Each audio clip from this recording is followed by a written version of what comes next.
Welcome to episode number 207 of the Beyond Social Media Show, the podcast for all of you marketing, advertising, public relations, and communications professionals. We are recording live on YouTube on Sunday, October 29. We have plenty of topics to talk about this week. Among them are Twitter's ad transparency, how Spotify gets you, bullying at Burger King, saving tweets, BK Ribs Wendy's, Twitter happening now, Facebook Live screencasting, retargeting shares, social 3D, erasing climate history, you're live on your candid camera, oh snap, Amazon entry, and we ended with a list of the top 10 2017's most horrific marketing stories from over the year that we've covered. So you want to stick around for that. But we kick it off with the best story of the week, and BL has the honors as always. BL, what was the best story of the week? Well, Twitter has made real inroads this week into transparency about advertising. And the chronology of this is that in a blog post on October 24th, which I think was Tuesday, they said, today we're announcing steps. Oh, no, that was the first thing they did was they provided additional information disclosing that they'd earned $1.9 million in advertising revenues since 2001 from this one Russian company called RT. And they said they would now donate that money to research into the civil impact of Twitter, as well as its abuse by purveyors of fake news and propaganda. The next day, they said in a blog post, today we're announcing steps to dramatically increase transparency for all ads on Twitter, including political ads and issue-based ads. And they announced how they would improve their controls. And they said they'd clearly label political ads and require campaigns and organizations to disclose who bought the ad and how much they spent. They have a new transparency center, which is going to have a database of all the ads currently running on the platform with more disclosures of political ads. And, you know, they're under fire from lawmakers for allowing Russian interference through political online ads through the 2016 election. So then on Thursday, they announced that they were banning two companies, RT and Sputnik, the two Kremlin-backed international news outlets, from advertising on its platform, and this intensified the battle over Russian propaganda on social media. And immediately a threat came from the Russian Foreign Ministry. They said this decision marks one of the most aggressive moves by an American social media company against the outlets, with United States intelligence officials linked to a wide-ranging Kremlin effort. And so Twitter's ban comes in the middle of these investigations where Twitter, Facebook, Google are all being pressured by Congress. And Twitter's ban, Russia Today, which is known as RT, has to register as a foreign agent under a World War II era law intended to curtail Nazi propaganda. So you begin to wonder, like, why were they accepting money from them to begin with? And since these things were paid for in rubles, wasn't there a red flag to Facebook, to Google, to anybody? So RT responded, the decision is regrettable. The Russian government said that they're going to respond in kind, whatever that means. And they said that in a statement on Facebook, that a spokeswoman, Maria Zakharova, said Twitter's decision is yet another aggressive step. They blamed the influence of American intelligence officials. Yeah, I would think so. Naturally, a response will follow. So then a Twitter spokeswoman said the company's decision was informed by specific findings of the United States intelligence community made public in January and would not affect other government-sponsored outlets. And she said, this is not about being a state-sponsored news organization. It's about the behavior of RT and Sputnik during the 2016 election. This story is far from over, folks. We're going to be hearing a lot more about it. And, you know, frankly, I think that if you had announced that there were a couple of companies that paid you in rubles, that'd be pretty much all we needed to know. And all they needed to know. What more do you need to know? You're getting paid in rubles. Is there something wrong here? Well, I mean, that's assuming that everybody who pays in rubles is an agent of the Russian government. I don't think it's that simple, but it is the case. So my senator, Amy Klobuchar, is spearheading the efforts to regulate political ad spending on social media, which is not regulated, unlike television. So there's room for that, and looks like Twitter's trying to get ahead of that with Smartly, these ads a too. smart Yeah. thing for them to do. Yeah, with these ads to label political ads. But you know, the effort by Russians and by RT and so forth of buying ads on social platforms is in part an attempt to game their algorithms for organic content as well. You boost a little with some social advertising and get enough people talking about it, and then that boosts that triggers the organic algorithm to make it even more visible. And then you have to add to that the bots, and you know, there was a lot more going on than advertising. So, you know, Twitter is saying we're going to regulate the bots as well. They said, I think they said that last week, but you know, Facebook says they're hiring 1,000 people to vet the news, and you know, this is a very big deal. And we talked about this last week. I am extremely worried about the government getting involved in social media. The social media companies better do what they need to do right now. Yeah, yeah. Well, this story is nothing to do with political advertising, thank God. But a fascinating article I came across on Hacker Moon by Sophia Siocha, I think is how you pronounce her name. Anyway, it's about Spotify. Do you use Spotify, PL? I do. Do you use Discover Weekly? No, I don't. So Discover Weekly is a weekly feature that Spotify has that recommends, it's their recommendation engine. It recommends songs for you based on your behavior on Spotify and the songs that you listen to and everything. And it is incredibly accurate. It's amazing how accurate it is. Although I haven't used Spotify for a while, and I just got back into it after reading this article and noticed that there's a lot of religious songs on my Discover Weekly. So this past week, it hasn't been that. Dave? I don't know. This past week, it hasn't been as accurate, but usually is. And a lot of people comment on, wow, Spotify just knows exactly the type of music I want. There's a reason for that. And this article by Sophia Siocha it delves into that. So Discover Weekly is a feature that features 30 songs that it recommends for you every week. The article is fairly technical, but essentially boils down to three recommendation models that Spotify's algorithm uses. One is called collaborative filtering. And so think about how Netflix uses their star rating system to recommend other movies to similar users. That's an explicit feedback, right? Some people are actually rating movies, and it's an explicit feedback for the rating system. Spotify uses implicit feedback. So they specifically look at the stream counts of tracks we listen to. They also look at streaming data, like whether you save a track to your favorites list or visit a artist page after listening to a song. So BL, if you and I like 3 of the same songs, the collaborative filtering will result in recommending my 4th song to you and your 4th song to me, right? That's so cool. It figures that out. But Spotify does it on a massive basis with massive data sets, right, across all of its users. Another model they use is called natural language processing. You probably heard of this. This model uses track metadata, so all the metadata associated with an individual song, news articles, blog posts, and other text found around the internet. So Spotify crawls the web and is looking for blog posts and other reviews about music, about songs, about figures, and it understands what people are saying about those songs or those artists, specifically what adjectives and language is frequently used in the song in that copy, and which other artists are associated with it. So it's using semantic evaluation to determine what is related to that song or that artist. So each, this is quoting from the article, each artist and song has thousands of daily changing top terms. Each term has a weight associated, which reveals how important the description is. The natural language processing model uses these terms and weights to create a vector representation of the song that can be used to determine if 2 pieces of music are similar. So it's using this textual analysis on top of the implicit feedback. And the third is the audio model.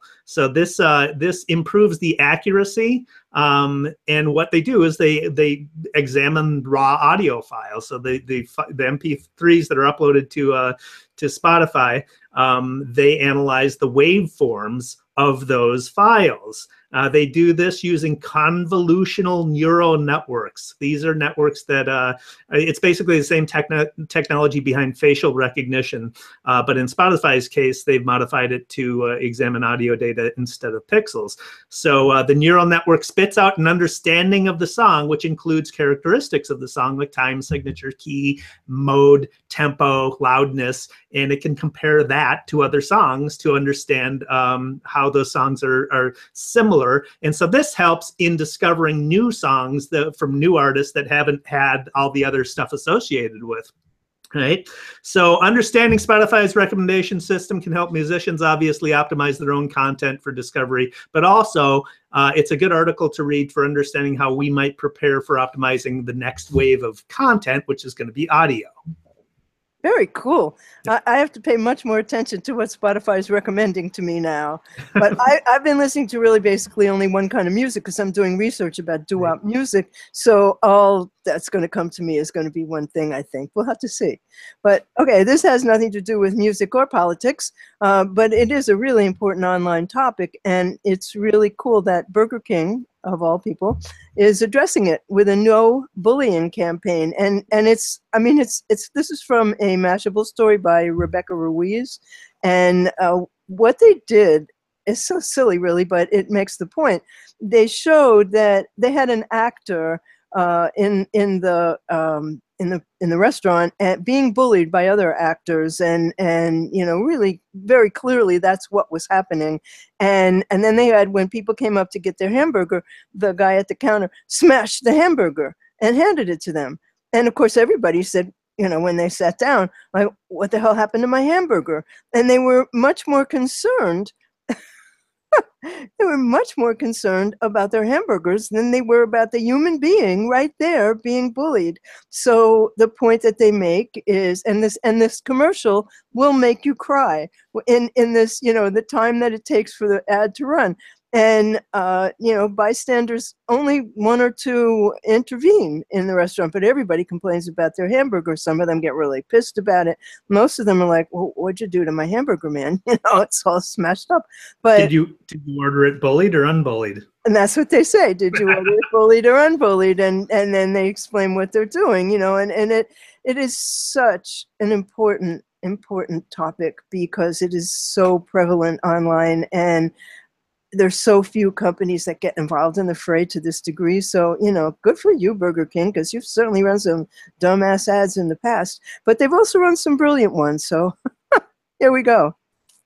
Yeah, it's pretty cool. And so it's the way they do it is it very much makes the point. So very good for them. This is a new feature that Twitter may be rolling out here by BuzzFeed. Alex Kantrowitz writes about it on BuzzFeed. So they're working on a bookmarking tool that will allow you to save tweets and return them later in a dedicated section of Twitter. Most people use the like or retweet function to serve that purpose. I do. Some people, I hadn't heard of this, but some people DM themselves links. I guess that makes sense, the privacy feature perhaps, but definitely saving links would be a very useful feature, especially if there's a privacy option. You can save stuff that you don't want other people to see. So so that's cool. And another Twitter related story happening now at Twitter. This is again from BuzzFeed and Alex Kantrowitz. So Twitter is adding a happening now feature that will group tweets by event. The feature will start with sports games, logically enough. Yet another way to showcase the platform as a go-to source for live events and breaking news. Twitter's algorithm will choose which events to highlight and target them to individual users. So presumably they'll be based on individual users' behaviors and preferences. They'll display them at the top of the happening now will display at the top of your timeline. When you click on an event, you'll be taken to a dedicated timeline for that event, where Twitter will highlight all the tweets about it. With happening now, it will aggregate basically in real time all the tweets about the event. So interesting new features for Twitter.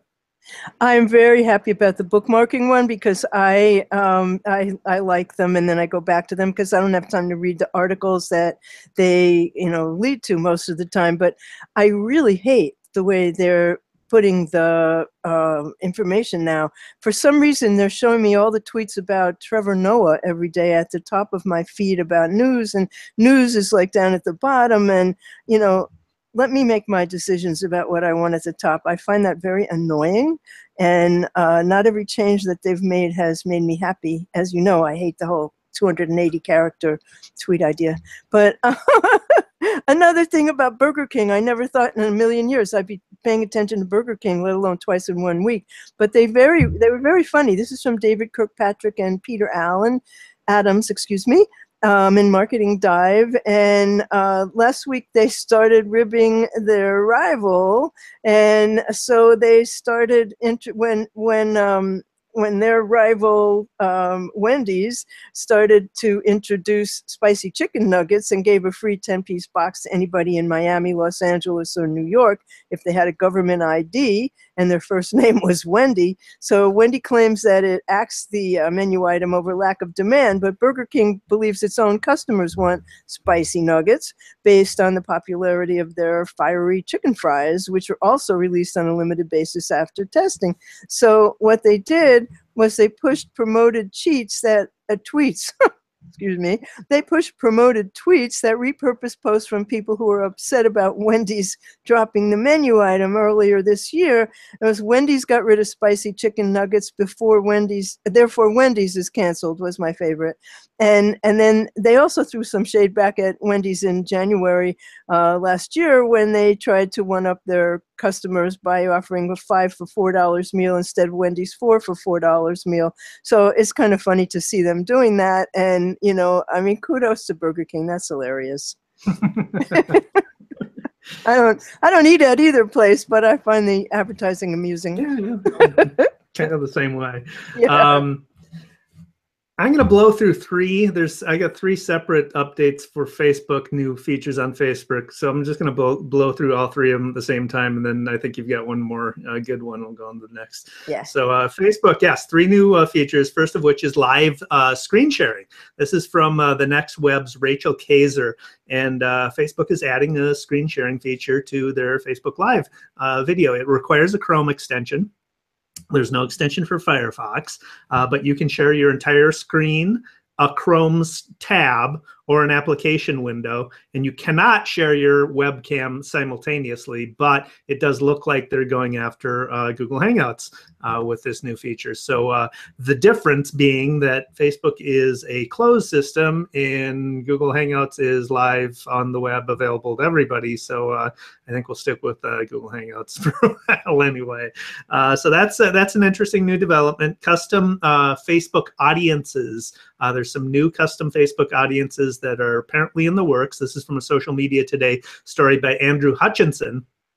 And Facebook is adding 2 new custom audience creation options so that you can retarget audiences again. So custom audiences are basically, you can target people who have already visited your website via Facebook advertising. That's what custom audience is.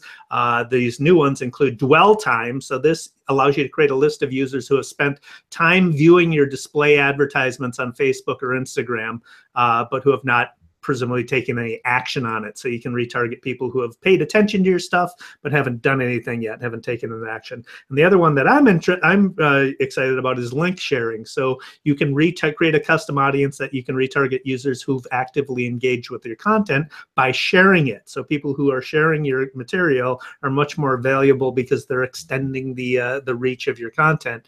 But in this article notes, a Facebook spokesman got back to them and said they had no plans to roll out these features at this stage. But if they're testing them out and they've got screen grabs of the features, so they are testing them out, they probably will roll them out.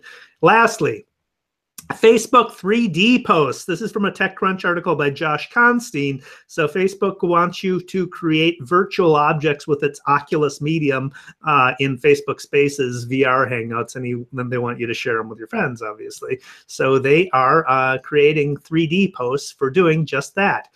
they recently previewed these 3D posts. It's a new type of news feed post where users can grab and spin interactive 3D objects and look at them from all angles.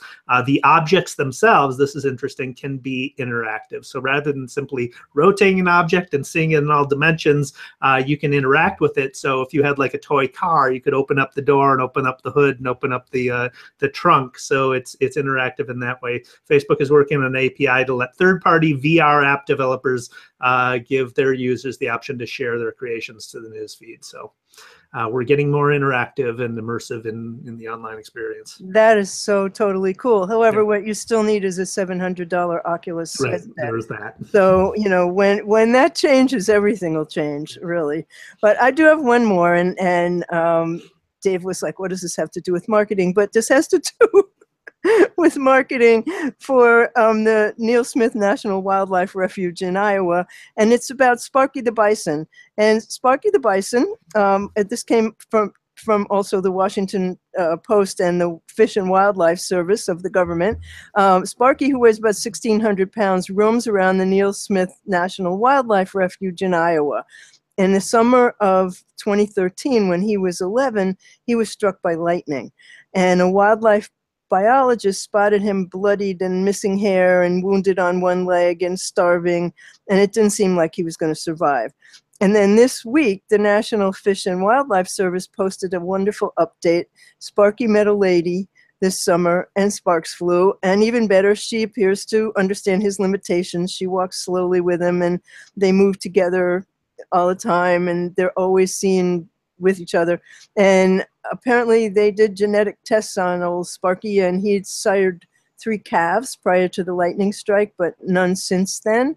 But now they feel there's hope because he's found his match. And he was only 11 when that happened. Bisons lived 20 to 25 years, so he might keep chugging along, spreading his lightning-resistant genes to the rest of the herd. All right, well, that's cute, BL, but do me a favor and promise me that we're not going to hear about Sparky's relationship for the next 15 years. I can't make that promise, Dave. Oh, sorry.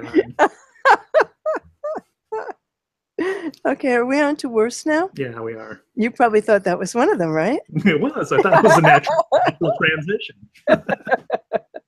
Okay, well, that shows you why we get along so well. Okay, go ahead. Give us one of your worst. This is pretty bad. This is from a Next Web article by Mix. There's a Google engineer named Felix Krauss who has discovered an alarming privacy setting in Apple's iOS that enables iPhone apps with camera permission to surreptitiously take photos and videos of you without your knowledge. Granting camera permission will enable apps to access both the front and the back of camera of your device and photograph and record you at any time the app is in the foreground. It'll upload. Apps can, using this vulnerability, upload content immediately, run real-time face detection to read your facial expressions, and all of it without any notice or indication to you that your camera is on and snapping images of your face. There's no sound, no light, no LEDs. Krauss says there's little you can do to prevent this.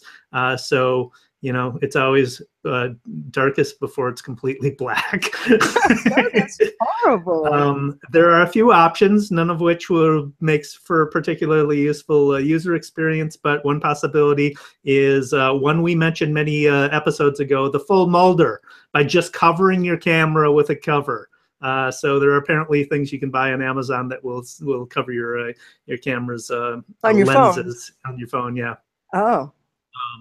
Or you can revoke camera access for all apps, and that obviously would make using those apps limited in functionality if they're camera apps. So there's that. But one solution Krauss offered was to make camera permissions temporary, or at least give indicators that the camera is recording something. Yeah, I would think you should get an indication. Good Lord. Right. That's awful. Well, also awful. Are you done with that awfulness? Yeah. Okay. Also awful is something that the EPA did this week, and they removed the words climate change from the climate website. This is from a New York Times article by Lisa Friedman.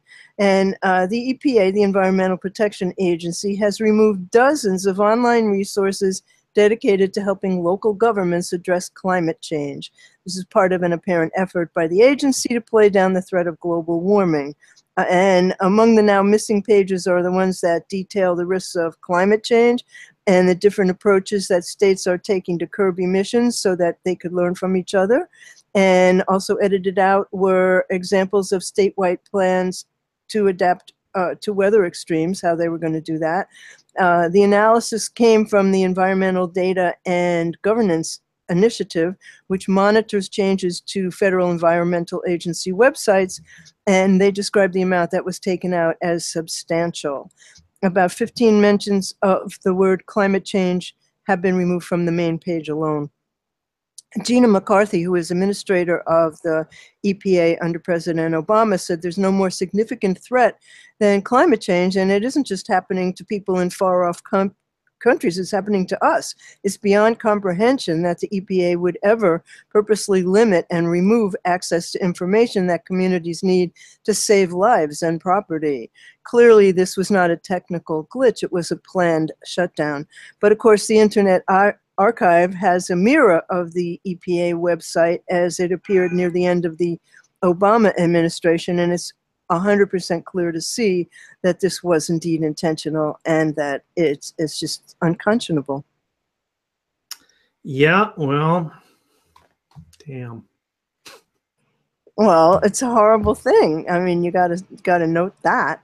That's all I got on this shit. Okay, give us one of yours. I already gave it. Okay, so I got one of yours, Dave. Snap Spectacles, which you own, is apparently a failure. They've only sold 150,000 pair. This is from a Business Insider article by Alex Heath. And I know you were an early adopter there, Dave. Let us see you. Oh, yeah. Let us see you, Dave. Come on. There you go. I'm here. There you are. Yep, he's talking. Okay. So less than half of the owners use them after 1 month. And so apparently the company has hundreds of thousands of pairs sitting in a warehouse. And when they introduced them, the spectacles sold for $130 in 3 different colors. Dave got fashionable black, which is the team color in New York City. And so despite the brilliant marketing at the start, the interest didn't build. And what they did, and I think you bought yours online, right?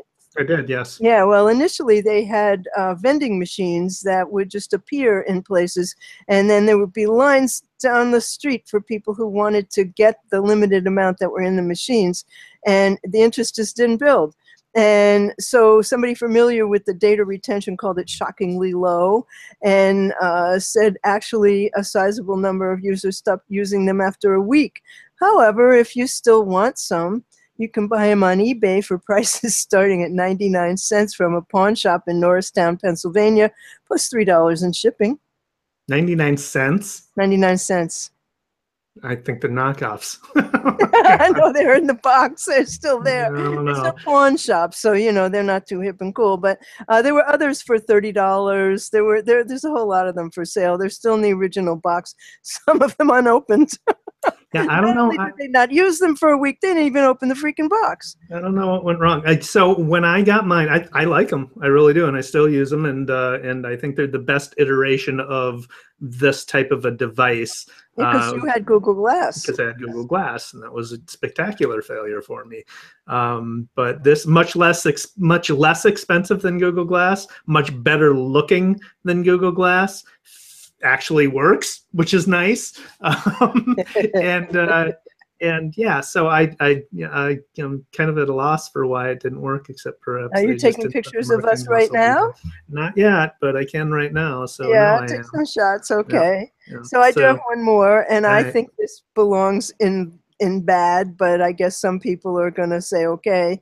Amazon has a new thing that is going to let deliveries be placed into your house when you're not at home.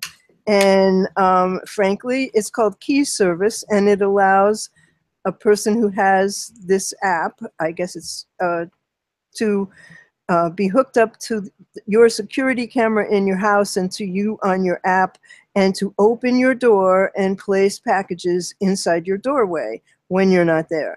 You get the option of saying yes or no when you see who it is, but I live in New York. We have problems with home invasions and people, rushing into houses and hurting people, and it is an issue how you're going to get your package when you're at work. I live in a building where the front desk takes the packages, but I think this is a horrible idea, and apparently Walmart does it too. And I guess if you live, not in a city building with a super that will take your packages, maybe this will appeal to you, but I think it's a horrible idea. Well, I live in Chaska, Minnesota. So Chaska, Minnesota, we don't have the problems you have in downtown New York City. When I get my packages from Amazon, which are frequent and many, they are laid outside of my door for the whole day. So if they arrive at 10 a.m., they're sitting out there till I get home at whatever, 6, 7, 8, whenever I get home. But they've always been there. So I have trustworthy neighbors, apparently. I get the idea. I get the idea, too. When I read the headline, I'm like, yeah, I don't know that I want to give you the key to my house. I know. I mean, who else is – and you'll be able to let your cleaning person have it. You'll be able to, no, thank you. Put a lockbox there. Why do you need to have somebody come into your house? But I really think that, we have services here that are, if you don't have a doorman, get your package delivered here. And I think that's a much better idea, frankly. And Amazon does have these lockers in various places where you can have your package delivered and you can pick it up yourself. The problem is when you get something big and heavy, but the problem is just going somewhere to pick it up when you don't have to. Well, right? Yeah. I mean, my packages come to my house. I never have to think twice about it. And but they also I read a story somewhere about how UPS has some sort of app.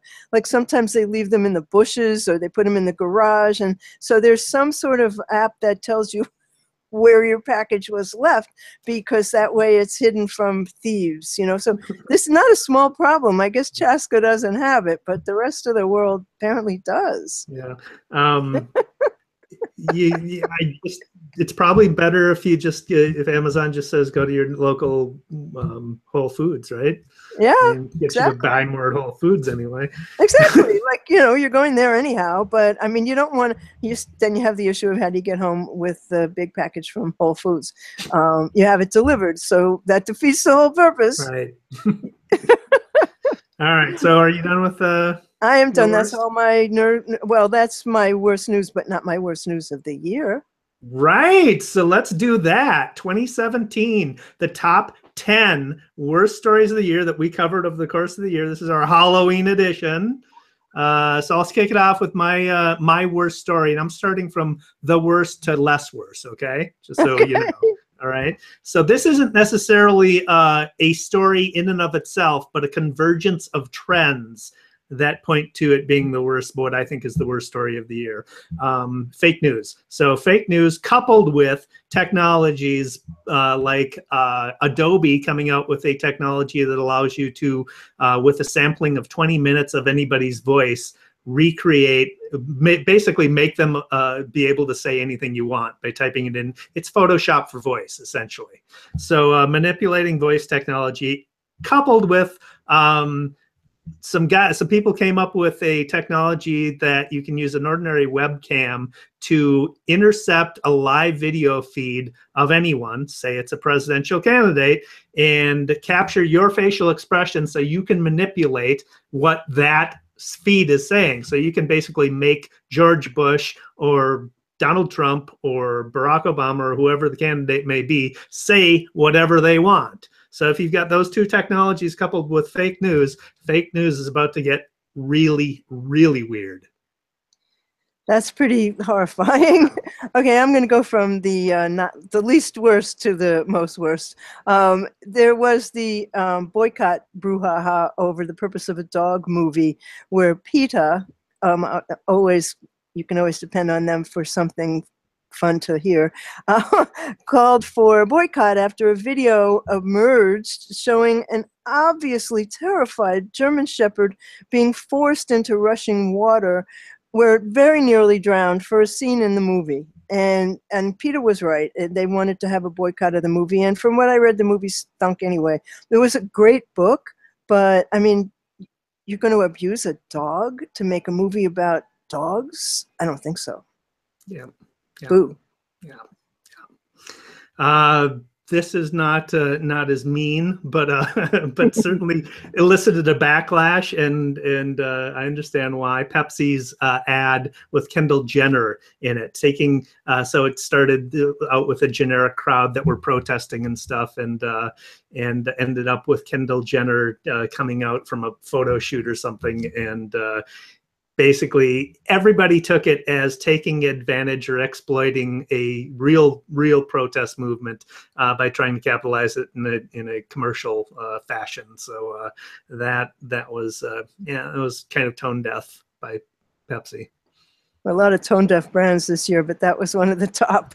So one of my favorite horrible things that happened was a Republican senator from Missouri who was trying to show his anti-abortion views, beheaded a live chicken on Facebook. Who knows why?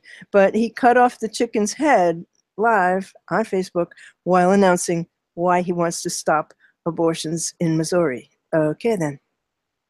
Wow. So you got a theme going there, BL. I got a thing going, but the rest of mine are humans.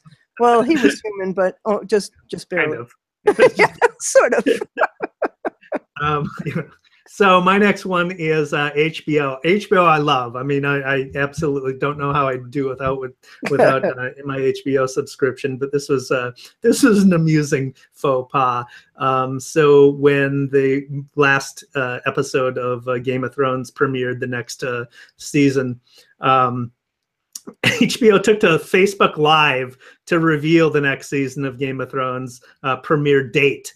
And what they had was a block of ice that, because in the theme of the show of Game of Thrones, left off with winter is coming as one of the themes of the show. So they encapsulated the Game of Thrones logo in a block of ice, which was going to melt on Facebook Live and reveal the date for the premiere. The only problem was it took 69 minutes for the block of ice to melt. And there are 162,000 viewers who are watching to the bitter end. Who knew that was yeah. That's great. Kind of timing is everything, right? Timing certainly is everything. Well, I think this is, speaking of shows and stuff, this is not worse, but this is great. In the current Verizon commercial, one of the kids from Stranger Things, the kid with no teeth, is in the Verizon commercial, coming up on his bike and speaking to a neighbor and then saying, "I gotta go," and biking off. I thought that was pretty hip and cool of Verizon. Anyway, this is from our episode number 196, and this is about Three Square Market, which is a technology company in Wisconsin that offered its workers the opportunity to have microchips implanted the size of a grain of rice, injected between their thumb and forefinger. And once that's done, any task involving RFID technology, like swiping into the office building, paying for food in the cafeteria, you just wave your hand. And you know what? Some people did it. Well, wasn't the company that did that was a technology company that was creating those devices, right? Whatever. So you're saying they should have quit before they...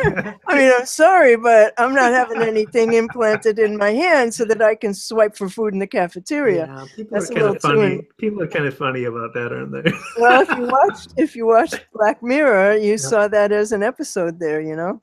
Yeah, well, I mean, we already have it too. I mean, GPS is on our phone is pretty much the same thing. It's just not implanted. But Equifax is my next one. Equifax Breach, we talked about it in 201, in episode 201. Recent, I mean, you know, most all of Americans are affected by it. So that's all I need to say, really. That was really pretty horrible. But I think further to that, the fact that the IRS hired them to protect our privacy. And then when they got hacked again, fired them ridiculously. Also in episode 201, evil Martin Shkreli, how do you say his name? Shkreli. Shkreli was jailed after he made a Facebook post offering $5,000 for anybody who could get some of Hillary Clinton's hair during her book tour. So the most hated man in the world went to maximum security prison after his dangerous and stupid Facebook posts. Yeah. Well, BL, since you stole two of my stories this week, I'm going to steal one of your past stories for this next one. Oh, you are bad today, Dave. No, I'm just catching up with you. That's all. I had those stories first. So this is anyway. Big Brother data. Big Brother using big data in China. This is the story where the Chinese government has created basically a social engineering project that gamifies citizen behavior. So you earn points and earn privileges within Chinese society for behaving the way the government wants you to behave. It is pretty horrific social engineering on a massive scale by the Chinese government. So. And your friends are urged to report you as well. Right, little brother and they as well. get points for reporting you, which I thought was equally scary. But I think the scariest one of the year, I mean, the really horrifying, was United Airlines dragging the doctor off their flight. And we talked about this in episode 183. And the attorney for the doctor who was removed from the flight said he lost 2 teeth, he had a concussion, a broken nose, and is going to have reconstructive surgery. And then that same afternoon, a headline appears that says, direct from the You Can't Make This Stuff Up department, the headline said, "Scorpions stings man on United flight." And United was the airline that broke guitars back in the day, eliciting the famous viral video, United breaks guitars. So they have a track record of... But you know what? Last week on Air Canada, a woman and her child were attacked by bed bugs that came out of the movie player on a flight. So, woo! That's as scary as it can get. And there were pictures on Twitter of the bite marks on the kid. Wow. Really? So, pretty scary. And it's only October. Well, we have a couple of more days before Halloween, so maybe a couple more bag stories can squeeze that in. We can't. But we should note we've got a separate post for all of these top 10 horrific marketing communication stories that we'll post to the blog as well, so you can see all the details of those really bad stories and learn what not to do. So now we have shiny new stuff. We do. Go ahead. What do you got? Okay, well, I had a post sent to me with 203 content marketing tools, and it came from a company called Custom Logo Cases. And they say, this is what I liked about it, none of the links are affiliate links. They're just offering them to be helpful as a service and make you like them. It made me like them. And they have many more such posts on their blog. And, you know, most of the time when you see these posts, the people posting them are affiliates of whatever companies they're recommending. So if you go for them, they make money. These people don't do that. And I thought that was very cool. Very good. I don't necessarily have a problem with the affiliate linking so much as whether they're valuable tools at all. Yeah, right? Well, I looked at these. I mean, I didn't look at all 203 of them, but there were a lot on there that I didn't know, and I looked at them, and they look fairly useful, so I thought that was cool. Cool. Google is got a cool little tool here for Halloween, just in time for you stragglers. This is from a Fast Company article by Melissa Locker. They built a Halloween costume helper site. built on top of Google Trends search data. Remember in episode 200, we discussed how to fix a toilet site that Google built using Google search data. It's kind of the same idea. This one is built on top of Google Trends searches. It's called Frightgeist, and it helps last-minute Halloween stragglers decide what costumes to wear on Tuesday. It'll give you data on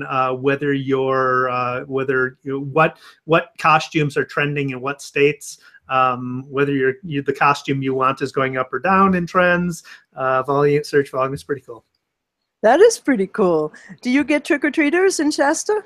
I do. Chaska, not Shasta, not Shasta. That's a drink. That's a soda, right? Yeah, right. You get trick-or-treaters, a lot of them? Yeah. We get them in my building, like you sign up, and if you want to do it, you put a pumpkin on your door, and then your neighbors' kids come around with their parents. And I like it when the whole family dresses up. That's my favorite. And Benny and I always dress up. That's cute. I bought 2 big bags of candy, one for home and one for work, because we have a bunch of kids come in at work as well. So. But right after the trick-or-treaters go, every woman in the building runs downstairs with the extra candy and gets it to the doorman, because otherwise, so we don't eat it. So I came up with something this week I love. It's called the Jazz Roots Bank, and I'm a swing dancer, so this is a site that was created by a group of non-professional dancers to provide examples and references on dance steps, so that they want to make swing more accessible to everybody.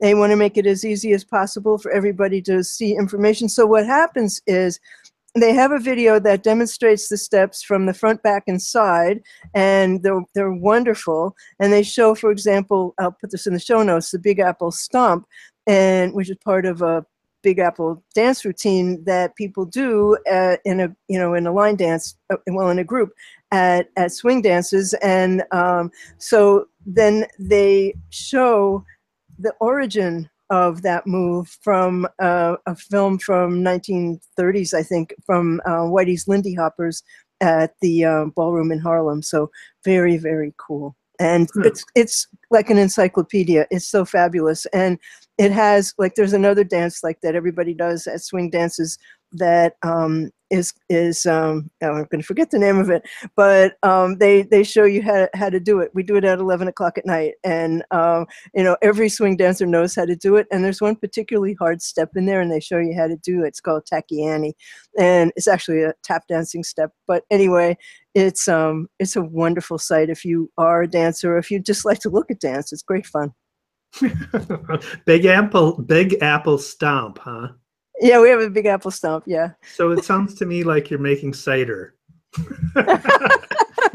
Oh, no, man, we're dancing our asses off. That's what we're doing. Well, you could be doing both, I'm just saying.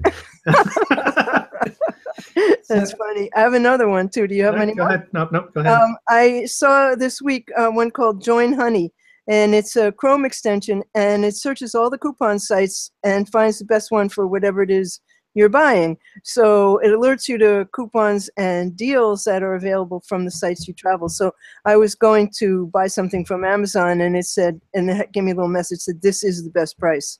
And, that's just kind of cool. It's a little icon that pops up and says, you can go here, you can go there, or you're already at the best price. So it's free. It's a Chrome extension, and I recommend it. Very good. Very good. So I was quoted in a story on how to capitalize on how-to searches. So how-to article on how to capitalize on how-to searches. That's funny. By Lisa Lacey. It offers 7 tips from various marketing professionals, including myself. And my tip was pay attention to YouTube. YouTube is the second largest search engine. Massive number of how-to searches on YouTube as people want video demonstrations of how to do the thing they want to learn. So that's my tip. And we'll wrap this up with daily numbers and appropriately enough, YouTube statistics for 2017. 1 billion hours of video are watched on YouTube per day. 40% of views come from mobile devices, and average length by content of YouTube videos. Movie trailers, 1:47. Music videos, 6 minutes, 38 seconds. Sports videos, 7 minutes, 10 seconds. How-to videos, 7 minutes, 22 seconds. Educational videos, 14 minutes, 51 seconds. Nonprofit activism, 20 minutes, 22 seconds. And movies, of course, an hour, 33 and 33 seconds. So people ask me all the time, or say, videos have to be short. They have to be short. They have to be short because nobody has attention span. They have to be short. Or how long should my video be? And I always say, unsatisfactory to them, it depends. It depends on the content. It's just, I mean, the videos have to be as long as they have to be, is the answer. That's true, but I think when it comes to brand videos, they have to be short. Well, if you're doing an advertisement, yeah. But if you're doing content, I mean, these numbers demonstrate. It's just like, music videos, people want to watch the whole song. Sports videos, they want to watch all the clips.